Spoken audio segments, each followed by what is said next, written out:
କହିଛ ଆଉ କ'ଣ? ପେଡ଼ା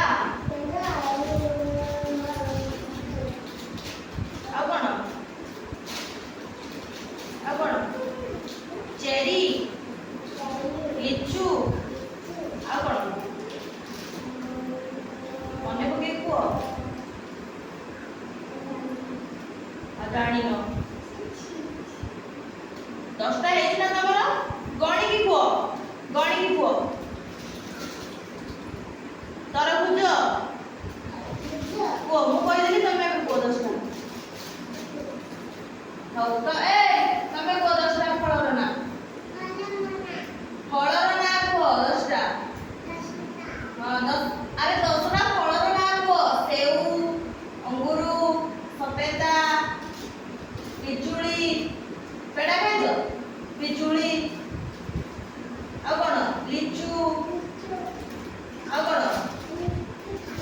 ଲିଚୁ ଖାଇଛ? ତରଭୁଜ, କାକୁଡ଼ି, ଲେମ୍ବୁ, କମଳା ଲେମ୍ବୁ ଖାଇଛ? ହଁ, ଅଙ୍ଗୁରୁ ଆଉ କହିପାରୁନ କାଇଁ? ତମେ କୁହ 10ଟା ଫଳର ନାଁ କୁହ। ପଛରେ କୁରକୁରି ଖାଇବ, ରଖିଛ ଏଠି। କୁହ 10ଟା ଫଳର ନାଁ କୁହ। ଆମ୍ବ କୁହ।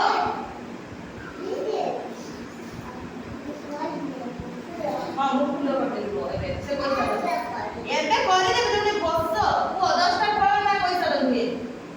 କୁହ। ହଁ ହଁ ହଁ। ପେଡ଼ା, ଅମୃତଭଣ୍ଡା ଆଉ କ'ଣ କୁହ? ତରଭୁଜ, କାକୁଡ଼ି, କମଳା ଆଉ କ'ଣ? ଡାଳିମ୍ବ ଆଉ କ'ଣ କୁହ? କ'ଣ କ'ଣ ଜାଣିଛ କୁହ? ଖାଉଛ କ'ଣ କୁହ?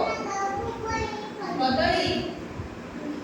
ତମେ କୁହ 10ଟା ଫଳର ନାଁ କୁହ। ତମେ କୁହ 10ଟା ଫଳର ନାଁ କୁହ। ଜାଣିଛ ନା? ଜାଣିଛ ନା? କହିଦିଅ କହିଦିଅ। ମୁଁ ଜାଣିନି ଫୋନ୍ ମାରିବି। କହିଦିଅ। ଆମେ ଏବେ ଖେଳିବା। କହିଦିଅ 10ଟା ଫଳର ନାଁ କହିଦିଅ। କୁହ ବଡ଼ ପାଟିରେ କୁହ। କୁହ କୁହ କୁହ ବଡ଼ ପାଟିରେ କୁହ 10ଟା। ବଡ଼ ପାଟିରେ କହିପାରିବନି। ମୁଁ ନହେଲେ କହୁଛି ତମେ କହିବ ହେଲା। କଦଳୀ କୁହ। ସେଉ, ବେଦନା, ତରଭୁଜ, କାକୁଡ଼ି,